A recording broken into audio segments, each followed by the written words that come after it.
Здравейте, аз съм Джон Бивиер. Нека започна с това. Развълнуван съм, че сте попаднали на този материал. За мен е чест. Искаше ми се да владея български, за да можехте да чуете сърцето ми, докато говоря.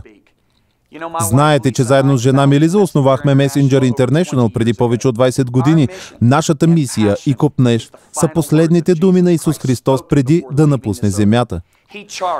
Идете и правете ученици от всички народи. Кръщавайте ги в името на Отец и Сина и Святия Дух, като ги учите да пазят всичко, което съм ви заповядал. Матей 28, 19 и 20. Поради тази причина нашите партньори от цял свят и ние от Messenger International сме се молили и трудили това послание да достигне до вас. Приятелю, ти си отговор на нашата молитва. Надяваме се, че ще приемеш това като малък символ на нашата любов към теб. Когато Бог ми разкри това послание, въздействието му върху моя живот и служение беше радикално. Вярвам, че то ще направи същото и с твоя живот и с живота на хората, които водиш. Сега искам да споделя с теб нещо още по-вълнуващо. Това послание е само част от онлайн библиотеката ни, която създадохме като подарък за теб и тялото Христово по цял свят. Можеш да посетиш сайта, който виждаш по-долу, и ще намериш безплатни видео и аудиопоучения, книги, наръчници и много други. Тези ресурси са налични на твоя език благодарение на мрежа от преводачи, редактори и други посветени мъже и жени на Бога.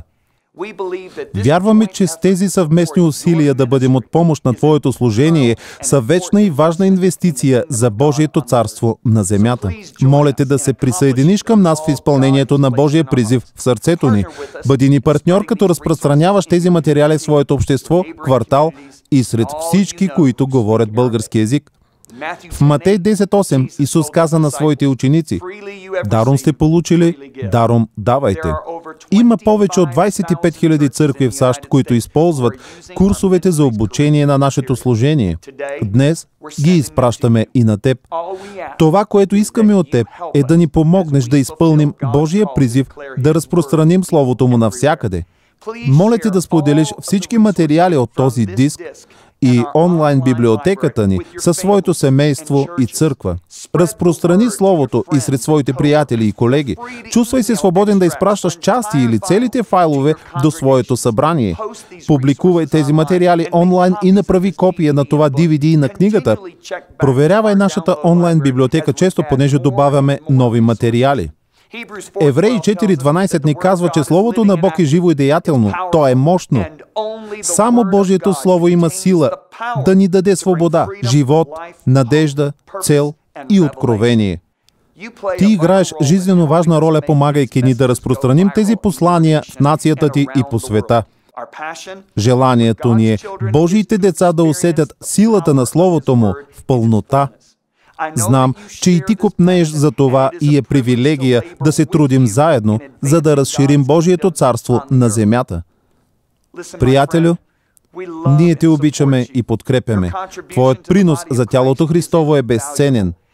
Благодаря ти за това, че вярно търсиш Божието сърце и служиш на хората му с всички сили. Бъди насърчен. Бог казва, че бърза да изпълни Словото си. То не се връща при него празно. Твоята църква, общество и нация ще бъдат променени завинаги от Словото на Бог, докато го разгласяваш дързостно. Моля се тези материали да те подготвят, докато достигаш сферата си на влияние, чрез силата на Божията благодат. Чест е да си мой брат или сестра в вярата. Вярвам, че заедно ще видим Исус Христос издигнат високо на земята. Желая ти изобилни благословения.